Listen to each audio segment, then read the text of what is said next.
Segundo livro do profeta Samuel, capítulo 7, versículo 8. Todos encontraram?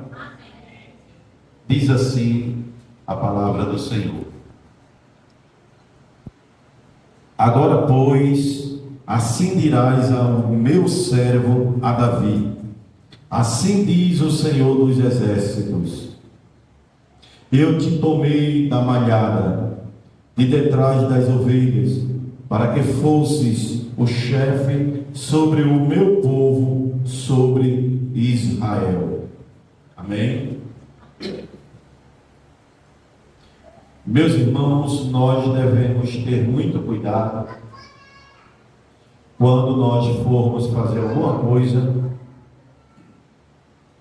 Isto tem que estar dentro da vontade do Senhor. Não podemos simplesmente fazer e achar que Deus tem que aceitar, porque não é assim que funciona. Nós chegamos, às vezes, a um patamar da nossa vida que nós achamos que somos já grande demais.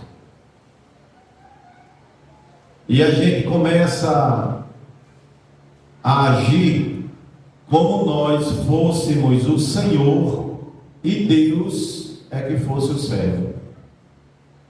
E como nós nos achamos Senhor e Deus o servo, nós é que determinamos, nós é que ditamos as regras, como é que deve ser feito, segundo a nossa vontade agora, e não mais a vontade de Deus. Nós queremos fazer do nosso jeito, da nossa forma, e conforme a nossa vontade, sem nos preocuparmos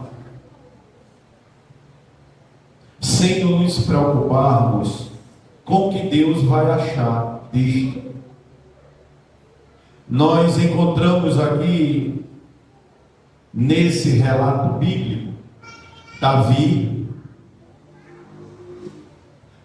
que ele é escolhido ainda jovem por Deus para reinar sobre o povo de Israel. Davi que ele substitui, ou veio a substituir Saul. Saul, esse foi escolhido pelo povo de Deus, pelo povo de Deus, que estava observando as nações vizinhas, e observaram que todas as nações tinham rei, e eles eram governados pela teocracia, por Deus, e eles queriam ser como as nações. Eles queriam Deus também, um rei, eles queriam um rei. Para eles não estavam mais satisfeitos com Deus governando eles. E eles simplesmente rejeitam Deus, e Deus aceita. Deus diz: tá bom, então escolhe um homem para vocês aí. E a Bíblia diz que eles escolheram o mais bonito entre eles, que foi Saul. Mas Saul, que Deus havia tirado ele do anonimato, o povo escolheu Saul e Deus concordou para chefiar, reinar sobre o povo de Deus. Saindo agora Saul do anonimato e senta na cadeira de rei, ele agora começa a fazer da forma dele. E vocês, irmãos, vejam que, perceba que quando o povo escolhe Saul e Deus concorda que o povo escolha Saul, Deus, ele derrama do espírito dele sobre Saul. Ele começa a dar direção a Saul. Saul se alegra com a presença de Deus, mas logo Saul se sente muito grande. O espírito de altivez toma conta de Saul, a soberba, e ele agora é rei sobre Israel. Ele agora quer comandar, e ele não está só satisfeito em ser rei, a função para a qual ele foi escolhido, mas ele agora também quer ser sacerdote, porque ele diz, a Bíblia diz que ele começa a sacrificar a Deus, porque o exército de Israel tinha que ir para a peleja, mas não ia sem sacrificar a Deus. E como Samuel, o sacerdote, não tinha chegado ainda, ele agora se acha no direito de sacrificar no lugar do sacerdote. E Deus, ele rejeita Saul. Mas antes disso, Saul também é dado a ele uma ordem. É dado a Saul para que vá e mate o rei Abimeleque. Mate aquela nação que fez tanto mal a Israel quando saía do Egito e covardemente atacou o povo de Deus, deixando os mais fortes passar na frente, e atrás vinham os mais velhos, doentes, crianças, e eles atacaram matando, e Deus não esqueceu, porque Deus não esquece. Deus sabe de tudo e tem um governo nas suas mãos. A Bíblia diz que por não se fazer logo juízos na terra, sobre a terra, os filhos do homem se prolongam em pecado. As pessoas pensam que Deus trabalha com a arma na mão, que a pessoa pecou, já fica olhando para o céu e vai dizendo, já vai vir um tiro aí, vai acabar comigo. E não é assim. Necessariamente não. Às vezes a pessoa peca aqui, e ela só vai cair lá embaixo. Deus dá um tempo para aquela pessoa, para ela ir se consertando, e ele vai falando, vai conversando. E o autor aos Hebreus, no capítulo 12, ele diz, qual filho que o pai amando, ele não corrige? Se você não é corrigido, porque você não é filho, você é bastardo.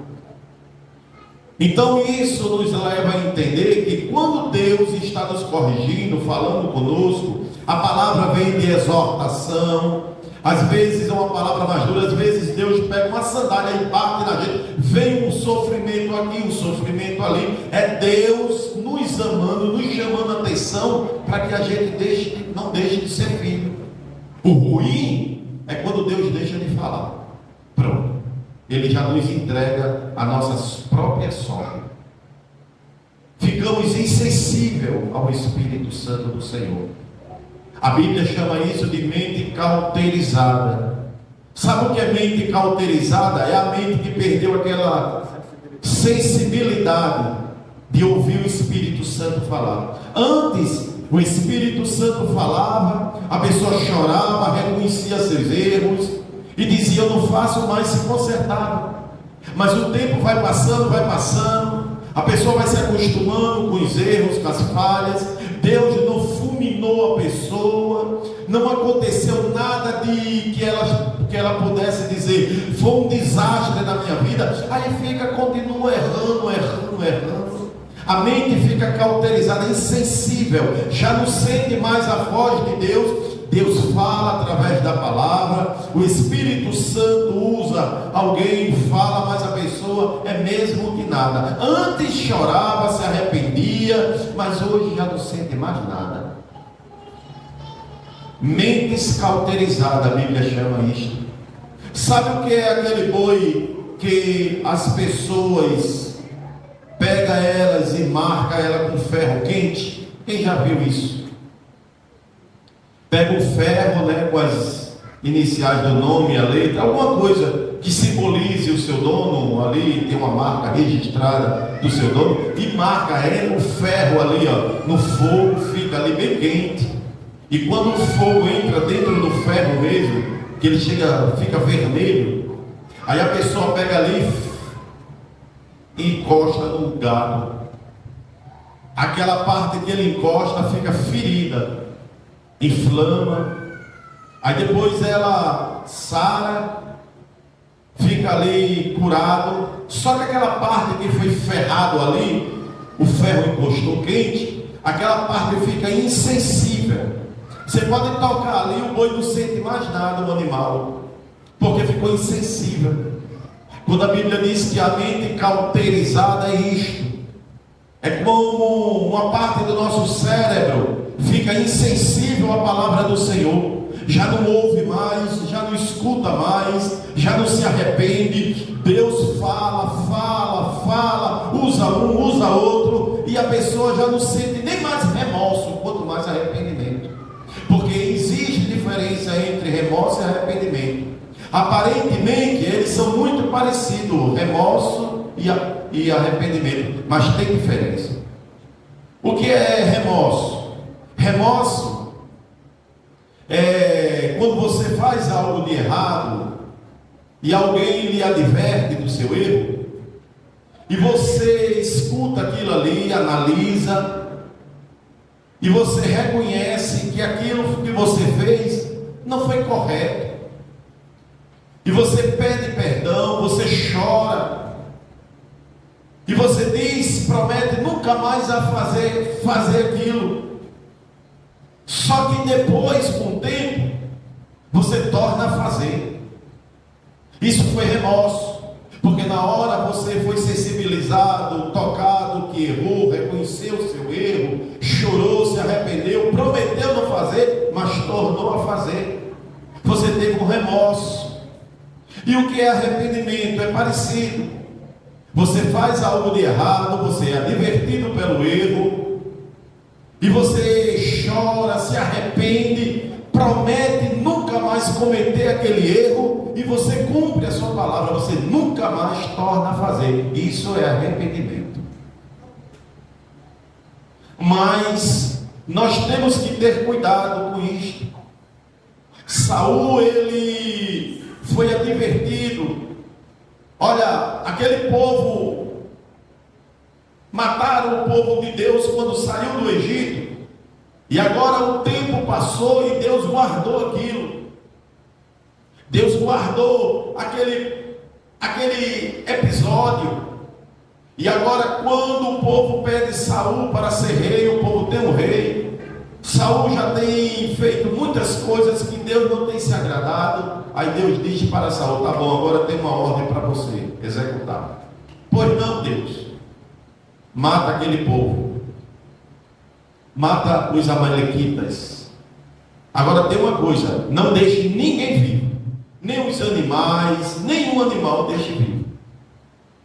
Os soldados matem todos, mate o rei, mate as mulheres, mate as crianças, e também as crianças de peito ou de colo, mate todos, porque Deus lembrou do que eles tinham feito de maldade ao povo de Deus. Será que Deus era sanguinário, ruim, tirano, para matar até as crianças e os animais? Não, porque eles tinham feito de maldade com o povo de Deus, e o povo de Deus é protegido por Deus.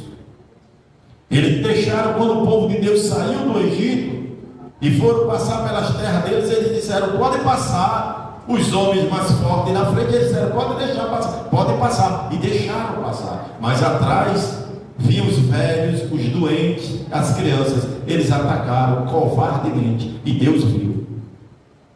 Deus viu. E agora eu quero dizer para você: não se preocupe com o que estão fazendo contra você, porque Deus está vendo, e Ele vai agir.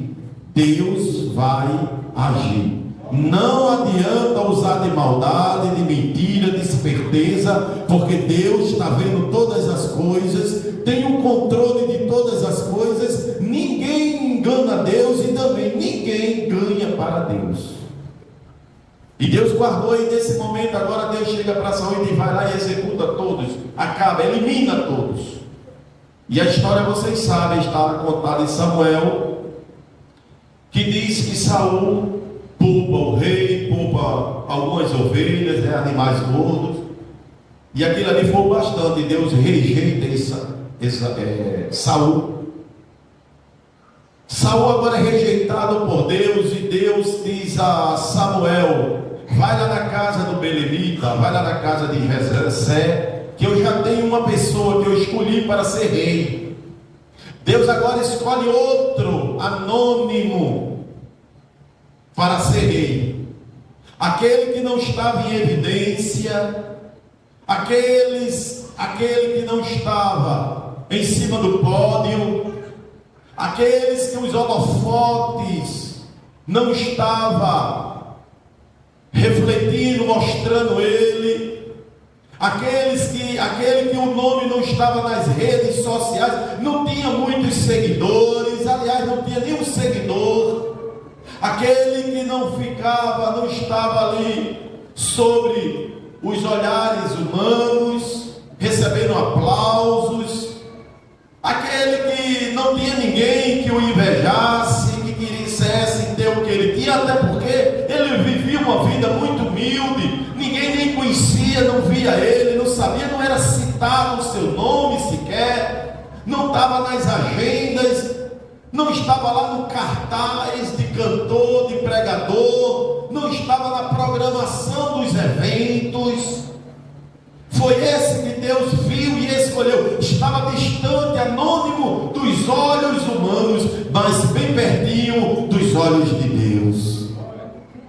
Deus disse para seu servo, para o profeta: vai, levanta, vai à casa do belemita, porque eu já escolhi um, lá na casa de Jessé.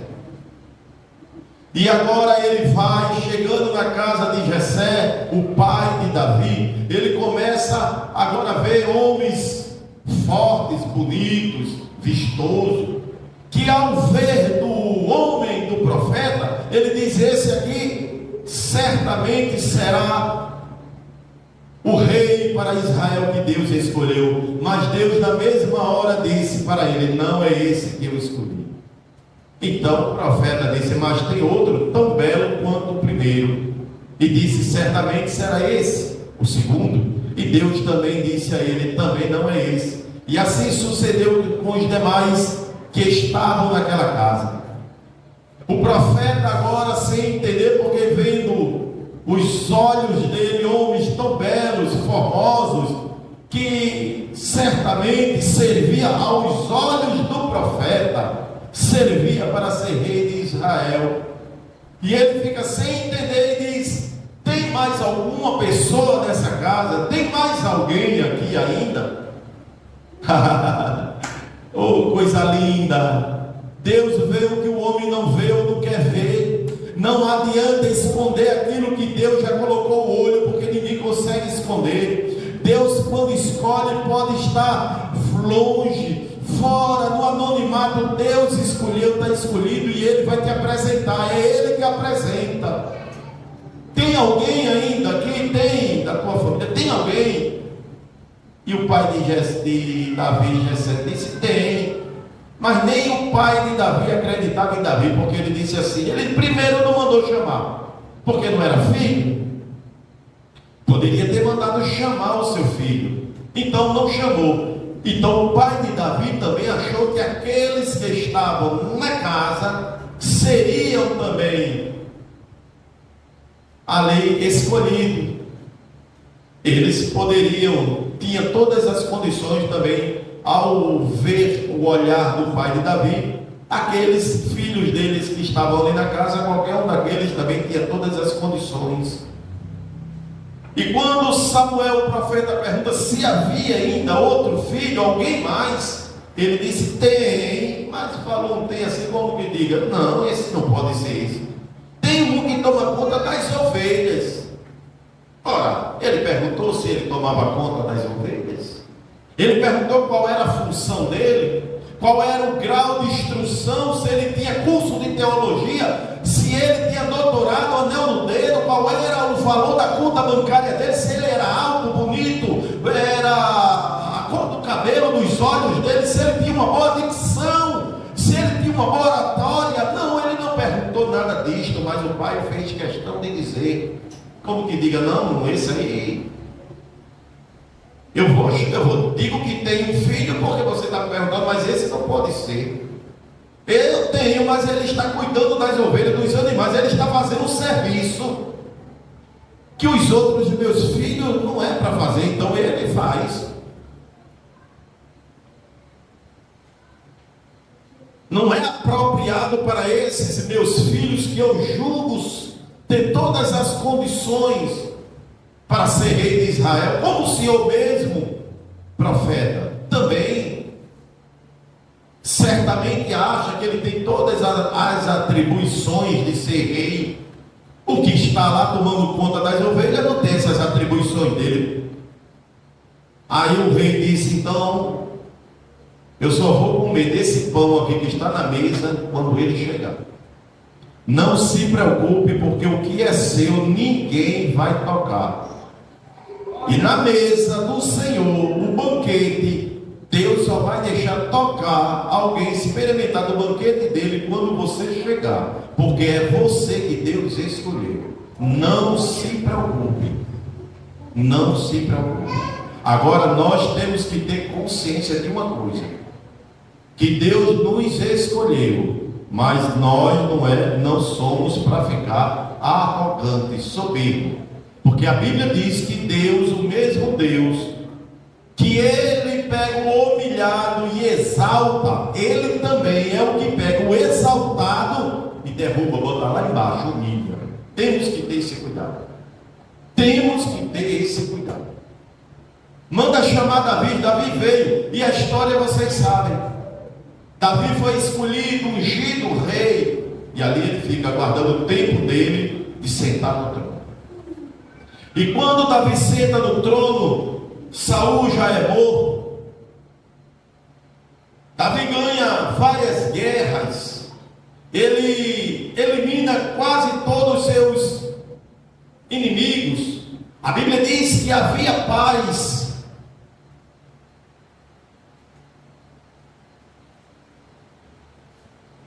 Deus havia dado descanso a Davi de todos os seus inimigos que estavam ali em redor da terra, ali em redor da cidade onde Davi habitava. Davi tranquilo, sem preocupação para guerrear, sem ir para a guerra. Ele agora olha e diz assim: olha, eu moro numa casa de cedro, e o meu Deus mora em tendas. Ele mora na barraca.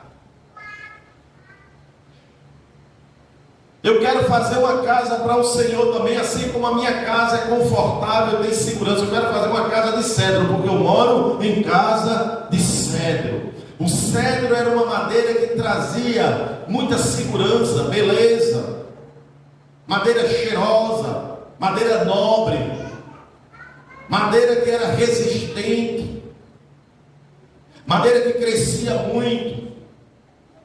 E Davi, a casa de Davi era feita com cedros, uma casa que tinha segurança, tinha beleza, formosura. E ele viu que a casa do Senhor, a arca do Senhor, ficava numa tenda, numa barraca. Olha que a intenção de Davi é boa. A intenção de Davi é boa. Ele disse: eu moro em casa de cedro, uma casa boa, de segurança, uma casa que todos queriam ter. E a arca do meu Senhor, o meu Deus, mora na tenda, porque a presença de Deus era a arca, ficava na tenda. Ele disse: eu quero construir uma casa para o Senhor.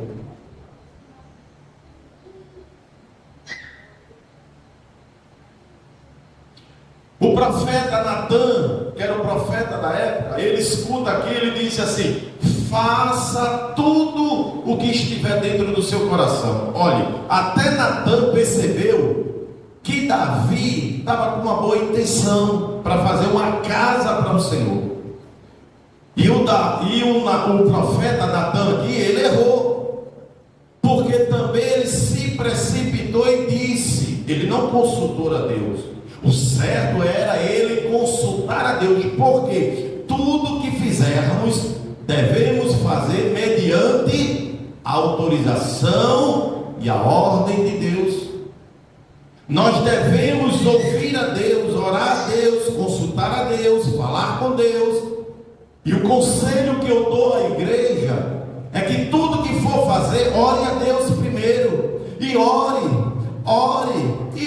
a Deus. E não só ore até Deus lhe ouvir, mas ore a Deus até você escutar e ouvir a voz de Deus. Não ore só até Deus lhe ouvir, mas ore até você ouvir a voz de Deus.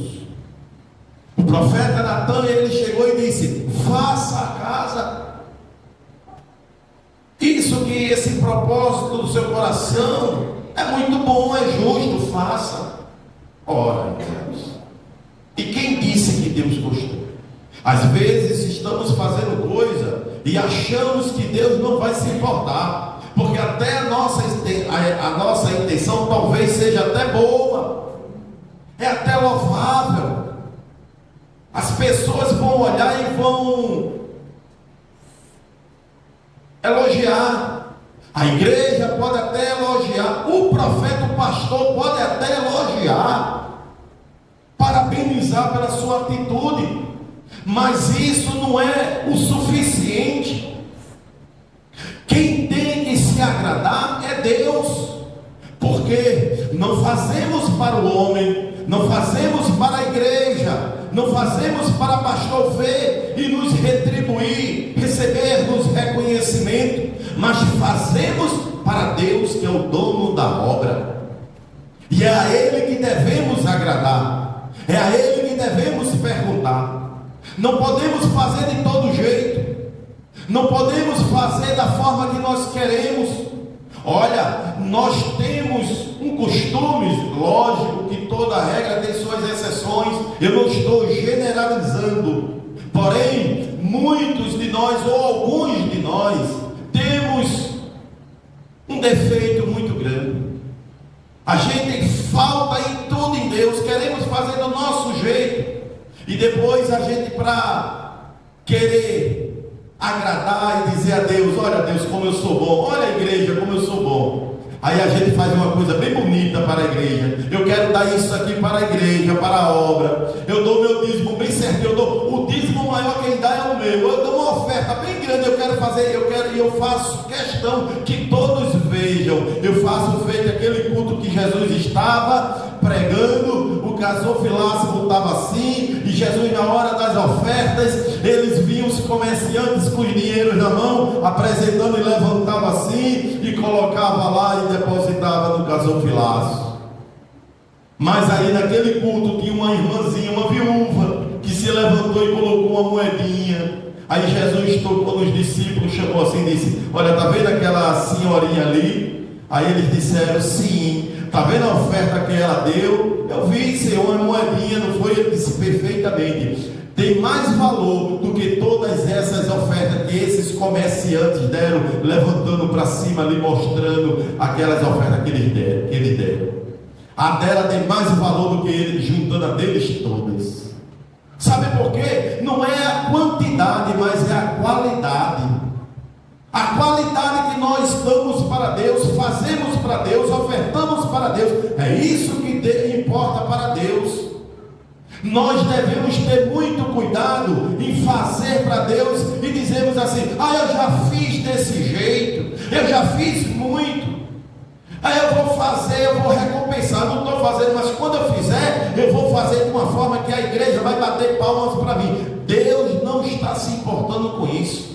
Ele quer que você fidelidade, e Ele quer de você, além de fidelidade, Ele quer que seja permanente. É hoje, é amanhã, é depois da manhã, é depois. E Ele diz: aquele que permanecer até o fim será salvo. Deus não quer que você vá acumulando, não. Eu vou dar o retroativo. Eu não estou trabalhando para a obra do Senhor, mas quando eu começar a trabalhar, eu vou evangelizar. Quando eu não estou cantando, mas quando eu começar a cantar, eu vou cantar 10 hinos de uma vez. Eu não estou pregando, mas quando eu estiver pregando, eu vou preparar 10 esboços de uma vez. Eu não estou indo fazer a obra do Senhor, eu não contribuo na obra de Deus, eu não ajeito aqui os bancos, eu não vou fazer quando a igreja precisa de uma reforma. forma, mas quando um dia desse eu vou trabalhar o dia todo. Deus não está se importando com isso. Deus está se importando com a sua fidelidade, como é a sua forma. O pouquinho que você der tem que ser sincero. A forma que você faz para Deus tem que ser de coração, tem que ser legítimo, tem que ser de boa vontade, tem que ser com alegria. Deus não quer constranger ninguém, fazer nada para Ele, nem seguir a Ele. Tanto é que a Bíblia é um livro transparente. Jesus disse: quem quiser vir após mim, negue-se a si mesmo e tome a sua cruz e depois siga-me. Jesus estava dizendo: tem calvário, tem cruz, tem sofrimento.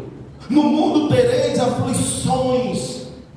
Jesus, ele sempre falou, relatou, foi bem sincero com todos, que tem que ter renúncia, tem que ter calvário, sofrimento. É um livro transparente, porque Jesus quer que nós seguimos a Ele, que siga a Ele, mas com sinceridade, com amor, reconhecendo tudo que fizermos para Deus, é forma de reconhecer o que Deus tem feito para nós. Davi, ele chega e diz: eu moro em casa de cedro, e o meu Senhor mora em tendas. O profeta diz assim: faz o que tiver no teu coração, é muito bom, faz. E Davi deve ter ficado todo feliz, né? Recebeu a aprovação do pastor. Mas quando o pastor chega em casa, Deus fala que o pastor também não manda em si, não. Muitas coisas o pastor até não quer fazer, sendo até constrangido de fazer, mas Deus diz assim: faça, porque não é você que manda na minha igreja, não é você que manda, nem você. Quem manda na minha igreja sou eu, quem manda em você sou eu. E muitas vezes o pastor, ele até mal interpretado. Imagina Natan chegando em casa e Deus chega para Natan e diz: Natan, vem cá. Davi disse que ia construir uma casa para mim de cedro, não foi isto? Foi sim, Senhor. E você disse a ele que fizesse isso, eu ia me agradar? Foi, Senhor. Eu mandei você falar isso, Natan. Natan, você vai voltar lá para Davi, a mesma boca que falou para Davi em fazer a casa para mim, você vai dizer para Davi: quando foi que eu morei em casa habitada por mão de homens? Deus estava dizendo ali a Natan, falar para Davi, que ele não se importava em morar em casa esplêndida, em casa que tivesse segurança, pois ele mesmo é a própria segurança, porque operando ele, quem impedirá? O próprio Gamaliel disse: olha, muitos já se levantaram aqui nessa terra dizendo que era o Messias, e esses mesmo, quando Roma prendeu eles morreram e os seus seguidores foram dispersos. Aí acabou-se esse negócio. Mas esse daí que Pedro e João estão seguindo, se ele for Deus, vocês estarão lutando contra Deus, e contra Deus ninguém prevalece, porque ninguém consegue vencer a Deus. Deus não precisava de segurança, Deus não precisava de casa de cedro. O que Deus precisava de Davi era um coração quebrantado, contrito, e um reconhecimento de onde Deus havia tirado Davi. Deus não quer de nós que nós façamos coisas que não podemos, ou que Ele não nos pediu. O que Deus quer de nós é um coração para pousar, para habitar. Muitas vezes queremos fazer coisas que Deus não pediu, queremos sacrificar sacrifício de tolo, quando Deus não pediu, não está se importando para isto, mas nós não deixamos um lugar, nem um espaço sequer no nosso coração para Deus. As coisas do mundo, elas sufocam o ambiente que é para Deus. Como Jesus falou, que o semeador saiu a semear e jogou as sementes e caiu em cada lugar, e cada espécie à beira do caminho, na pedra, na areia, no meio dos espinhos. E nós sabemos que o semeador era Jesus, a semente era a palavra, e o terreno que caiu cada semente é o coração daqueles ouvintes. E uma das sementes caíram no meio dos espinhos, e ele disse: a semente que caiu, ela até nasceu, brotou, e quando ela estava crescendo, ela logo foi sufocada. A Bíblia diz que ela foi sufocada, aquela semente que brotou e estava crescendo. Por que ela foi sufocada? Porque ali aquele terreno já estava cheio de espinhos e sufocou aquela semente que havia nascido. Aquele coração ali entrou a palavra, porém ele até cresceu, porém aquele coração havia muita concorrência e matou a palavra. Não tem mais espaço para Deus, porque as faculdades, os primeiros lugares que queremos conquistar, o carro, a casa, os reconhecimento humano, a vaidade que está dentro do nosso coração sufoca, tira o espaço que é de Deus. A concorrência está grande, e o que é que a gente faz? Em vez de tirar a concorrência, a gente elimina Deus, tira o espaço que é de Deus. Davi disse: eu moro em casa de cedro, eu quero fazer uma casa de cedro, também eu quero fazer uma casa esplêndida, para que o povo veja Deus, a casa que eu fiz para Deus. E Deus queria casa para habitar, a casa feita de mão de homens. Deus queria um coração de Davi, um coração que Saul não permitiu Deus habitar, e Deus rejeitou Saul, e agora está Davi indo pelos mesmos caminhos da arrogância, da altivez, querendo ter domínio próprio, ou se dominar. Não queria ser dominado por Deus mais, queria ditar as regras, não queria perguntar a Deus. Vai lá e diga: Davi, qual foi as vezes que eu morei em casa feita por mão de homens? Aí ele chega nesse versículo que nós lemos, o versículo 8 do capítulo 7 de 2 Samuel, segundo livro de Samuel. Agora, pois, assim dirás ao meu servo, a Davi: assim diz o Senhor dos exércitos: eu te tomei da malhada de detrás das ovelhas, para que fosses o chefe sobre o meu povo, sobre Israel. Diga lá a Davi, diga a ele de onde eu tirei ele. Diga a Davi quem era Davi. Pergunte lá, vá lá, Natan, e pergunte: Davi, quem era você? De onde foi que eu lhe tirei? Aonde o homem não lhe viu, aonde o seu pai nem apostava em você, aonde os seus irmãos fizeram a fila achando que eu ia escolher ele. Eu escolhi você quando estava lá atrás das ovelhas, quando ninguém te via atrás das ovelhas, eu já te vi, Davi. Diga, Davi, que foi eu que tirei ele por detrás das ovelhas malhadas e coloquei ele à frente do meu povo, do exército de Israel. Em outras palavras, diga, Davi, pergunta a Davi se ele lembra de onde eu tirei ele.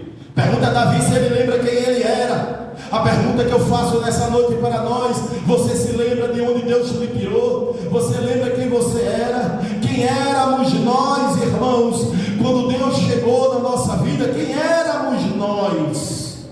Lembre-se de onde Deus lhe tirou. Lembre-se quem era você. Lembre quem era cada um de nós, como você estava, qual era a sua condição e como você está hoje. Ah, irmãos, alguém pode chegar e dizer assim: mas o que Davi estava querendo fazer era bom, era louvável, a intenção de Davi era boa, mas quem disse que Deus leva em consideração boa intenção? Deus não leva em conta a boa intenção. Primeiro livro de Crônicas, capítulo 13, versículo 9 e 10. Quem achou, por gentileza, pode ler. Primeiro livro de Crônicas, bem rapidinho, capítulo 13, versículo 9 e 10.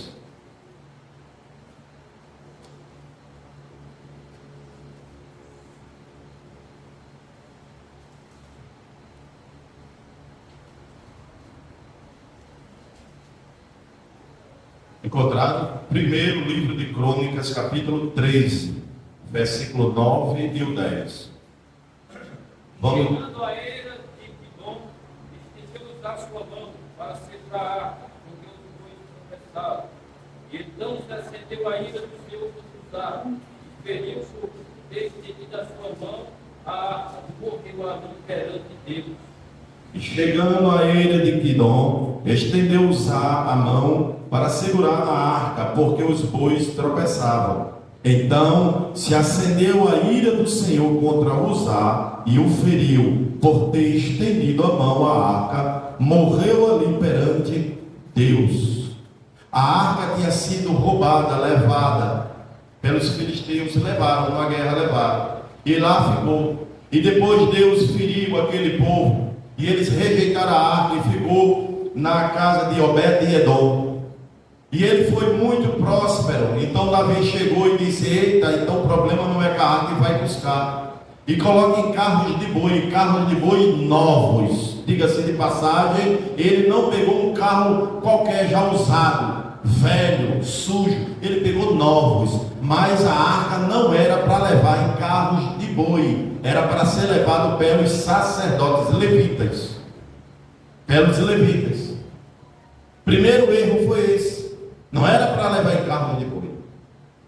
Mas Davi pegou o carro de boi. Outra coisa, a arca não poderia ser tocada por ninguém a não ser pelos levitas, sacerdotes. Então Davi vai buscar. E essa eira de Quidom era uma área de muita lama, barro. Quando chovia, molhava, fazia lama. Carro de boi, aquelas rodas de boi.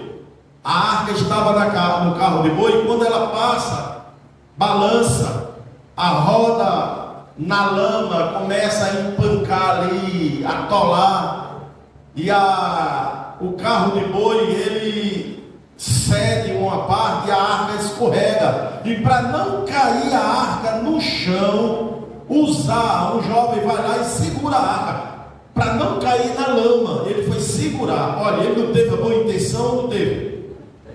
Tem crente aqui na igreja e está acordado?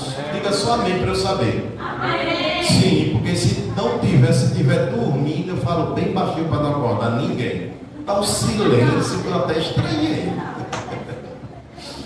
Então a arca, ela escorregou. E Uzá foi segurar a arca para não cair na lama. Ele teve boa intenção ou não? Mas Deus não levou em consideração a boa intenção. Sabe por quê? Deus leva em consideração a palavra dele. Não pode tocar. Só quem pode tocar é um determinado povo, escolhido por mim.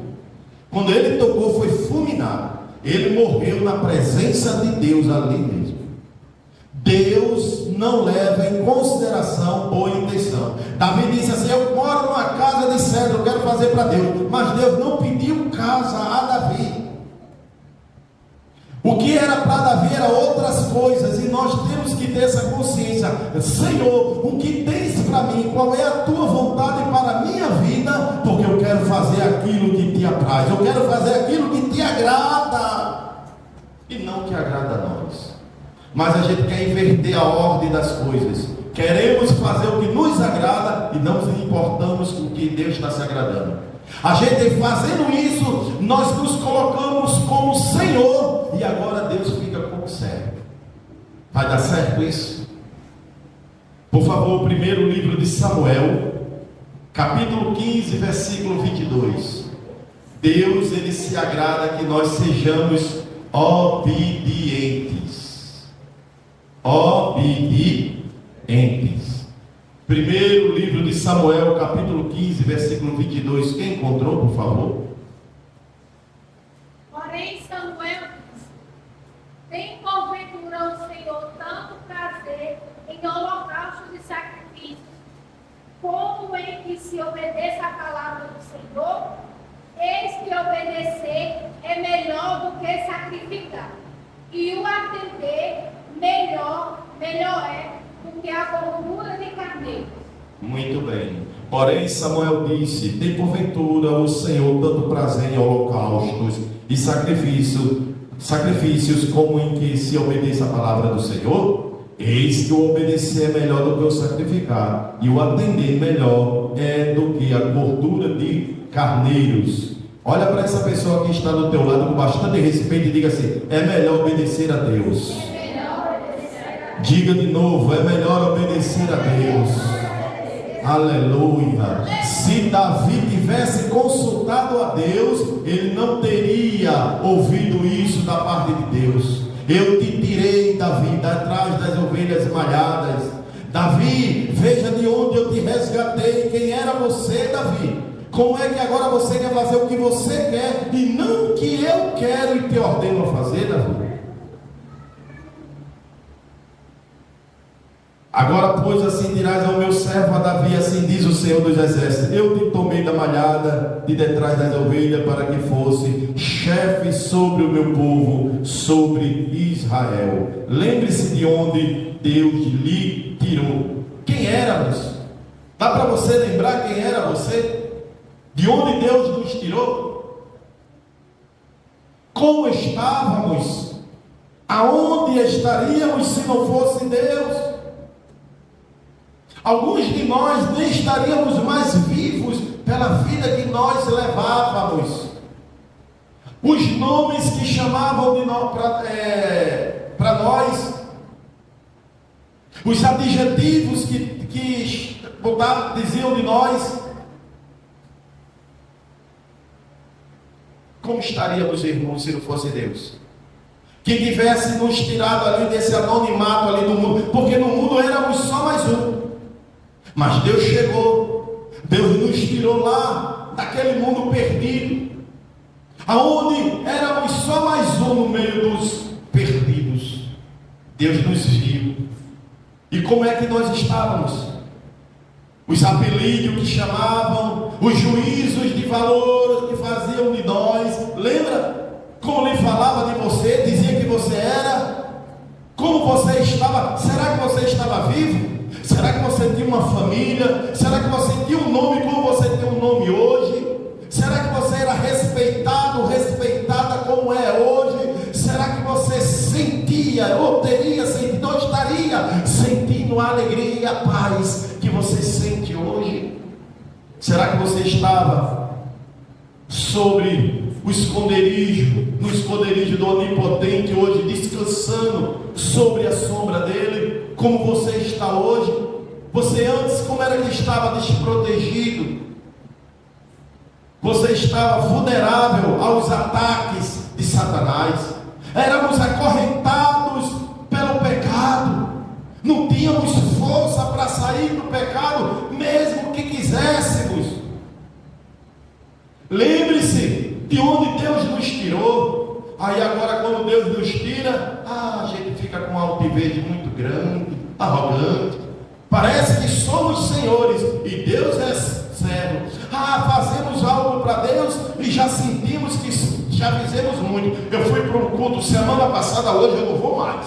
Eu já vou domingo, precisa ir hoje não. Parece que estamos fazendo um favor para Deus. Lembre-se de onde eu lhe tirei.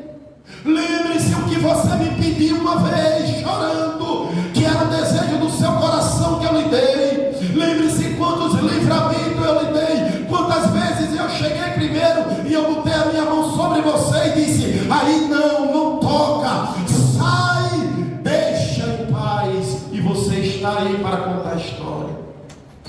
Lembre-se disto, porque o grande, o Salvador, o Criador de todas as coisas, Ele não esquece do que Ele fez por nós. E quem éramos nós, Ele sabe, tintim por tintim de nós.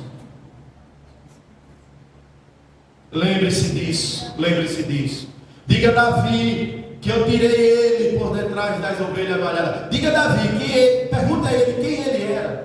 Pergunte se Davi sabe quem ele era, como ele estava lá no anonimato, como ele estava lá debaixo do sol cuidando de ovelha. Eu tirei ele de lá, de trás daquelas ovelhas, e botei ele no lugar maior que tinha, na cadeira de Israel.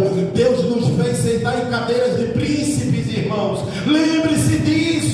Estamos aqui, não é por méritos nossos, não é porque somos bonitos, ricos, filhos de famosos. Não é porque merecemos, não. É porque Deus nos tirou. Foi Deus que fez. Se chegamos até aqui e até aqui nós estamos vencendo, é porque Deus tem pelejado por nós. É Deus, irmãos. Tantos quantos não tiveram a sorte que nós tivemos, a sorte da bênção do Senhor, ser escolhido pelo Senhor. No dia que nascemos, na mesma maternidade que nascemos, outras crianças nasceram. Nós saímos da maternidade, mas alguns nem saíram da maternidade, lá desceram a sepultura. Mas nós estamos aqui. É Deus cuidando de mim e de você. Lembre-se disto. Até o ar que você respira, é Deus que tem nos dado. É Deus que você nunca recebemos uma conta em casa, taxa de oxigênio. É Deus que está nos dando o oxigênio que é tão vital para a nossa vida. É Deus, lembre-se disso. Eu e você não somos grande coisa não, somos barro, como Paulo disse. Agora dentro de nós há um tesouro valioso, que é o Espírito de Deus habitando. Lembre-se, e se ele sair, não somos nada. Por isso que Paulo diz aos Efésios 4:30: e não entristeçais o Espírito Santo de Deus, o qual está selado para o dia da redenção. Fazemos as coisas para Deus, parecemos mais que Deus, estamos fazendo um favor para Deus. Não obedecemos, não temos prazer. Sejamos, irmãos, pelo menos verdadeiros. Fazemos a coisa como obrigação ou para receber reconhecimento. Em muitos casos, também não estou generalizando, fazemos como fosse abuso. E cheio de direito nós somos, mas qualquer dorzinha a gente na hora grita: ai meu Deus. Nós precisamos de Deus, da misericórdia dele. Qualquer coisinha pedimos logo oração, pedimos para que Deus venha intervir. Mas qualquer coisa que a gente faça, a gente já achamos que estamos fazendo muito e que Deus está pedindo demais e que nós já estamos fazendo um favor para Ele, só em servir a Ele. Mas Deus nessa noite pede para nos avisar, como Ele fez com Davi: lembre-se de onde eu lhe tirei, lembre-se quem era você, e se não fosse eu, o que é que você seria ainda hoje? Porque se não fosse Deus, Davi não passaria de um pastor de ovelhas. Davi estava apacentando ovelhas, o homem não viu. Ele não era o mais forte, não era o mais bonito. Pelo profeta ele tinha escolhido qualquer outro irmão de Davi, mas Deus escolheu Davi.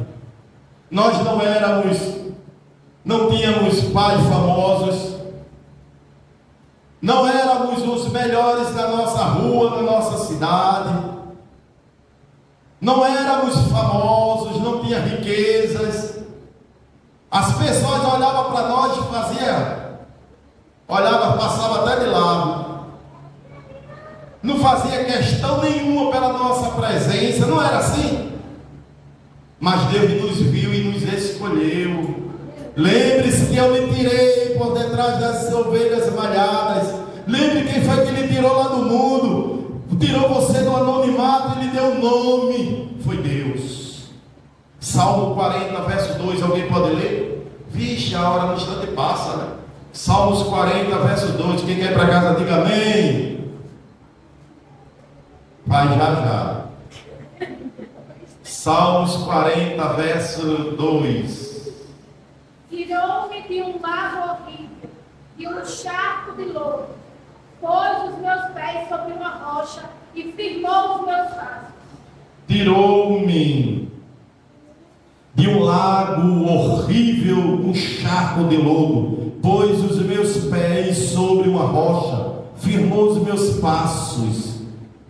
Aleluia, aleluia, aleluia, aleluia. Lembre-se, eu te tirei por detrás das ovelhas malhadas e te coloquei sobre o meu povo do exército de Israel.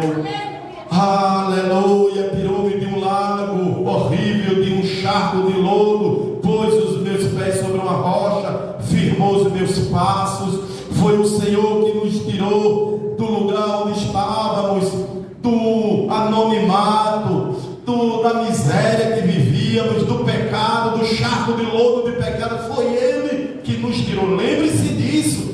Aí agora nós somos muito soberbos, queremos fazer o que nós queremos, não consultamos a Deus. A palavra está aqui, a Bíblia diz que tudo que foi escrito, tanto foi escrito para o nosso bem, nosso conhecimento, nossa instrução. Mas a gente ignora a palavra e queremos fazer do nosso jeito, como Deus fosse obrigado a receber da forma que a gente quer fazer. Eu vou ser crente, mas eu sou crente desse jeito. Mas a Bíblia está dizendo assim: a vontade de Deus não importa, só é a nossa. porque só eu servir a Ele já é um favor. As nossas atitudes dizem isso. Salmo 40, verso 5. Veja o que é que o verso 5 diz. Muitas são, Senhor meu Deus, as maravilhas que tens operado para conosco, e os teus pensamentos não se podem contar diante de ti.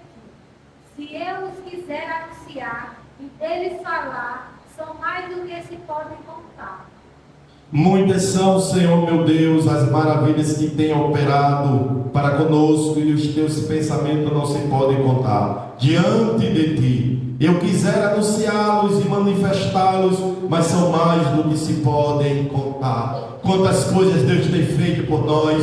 O que Deus fez a Davi, quem poderia fazer por Davi? O pai dele não podia fazer, os irmãos dele não podiam fazer, Saul que não queria fazer mesmo, pelo contrário queria matá-lo, até o profeta não acreditava nele, mas Deus disse: eu te tirei por detrás das ovelhas malhadas. O que Deus fez por nós, ninguém poderia fazer. Muitas são as misericórdias, muitas são, Senhor meu Deus, as maravilhas que tem operado para conosco, e os teus pensamentos não se podem contar diante de ti. Eu quisera anunciá-los, manifestá-los, mas são mais do que se podem contar. Irmãos, a gente pode até falar um livramento, uma bênção, uma maravilha que Deus fez conosco, mas tem coisas que a gente não vê, e Deus tem colocado a mão assim, olha, e nos livrado de tantas coisas.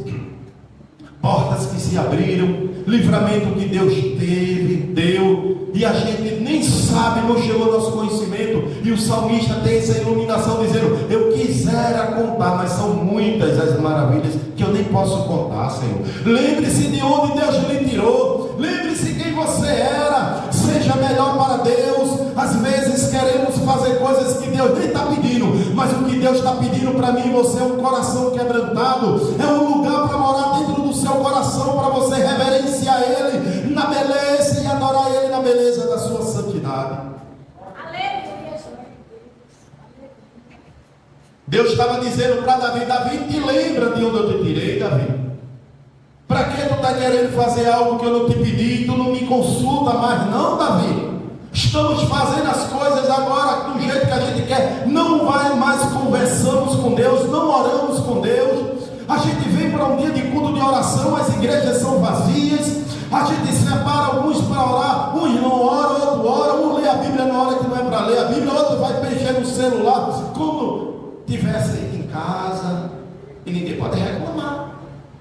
Se Deus reclamar, a gente diria assim: mas Deus está, também Deus é muito sensível a Deus. Deus estava dizendo: Davi, te lembra de onde eu te tirei, Davi? E nessa palavra hoje está falando com nós para nos alertar e dizer: lembre-se de onde Deus nos tirou. João capítulo 5, versículo 8, eu encerro, leia. João 5, 8. E eu encerro com esse versículo. Jesus disse: levanta, toma a tua cama e anda. Jesus disse-lhe: levanta-te, toma tua cama e anda. Havia um paralítico lá no tanque de Betesda, muitos anos, dias após dias, semanas, meses, anos, não tinha ninguém para pegar ele e dizer assim: eu vou te colocar dentro desse tanque aqui, porque quando as águas se forem agitadas, quem sabe tu vai ficar curado.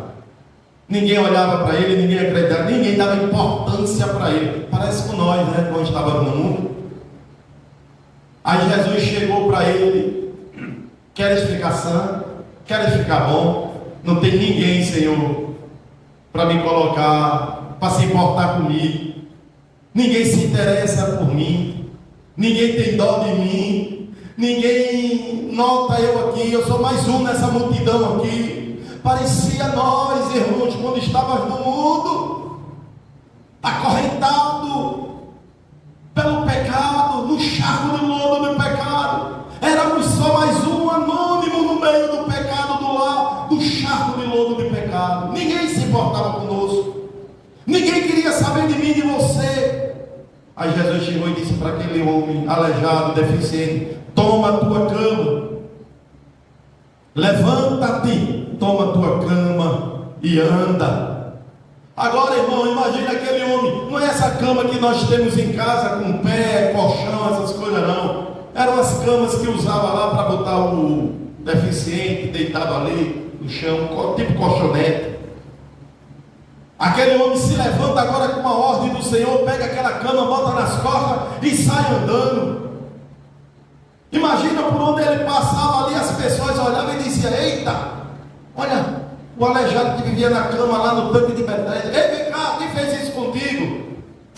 Por onde ele passava, ele levava aquela cama ali, andando, levando aquela cama, e as pessoas olhando, e ele dizendo: foi Jesus, foi Jesus. Vivia na miséria, vivia ali no esquecimento, sendo maltratado na miséria, mas Jesus chegou na minha vida, e agora por onde ele passava, além dele lembrar, ele levava a lembrança de Jesus.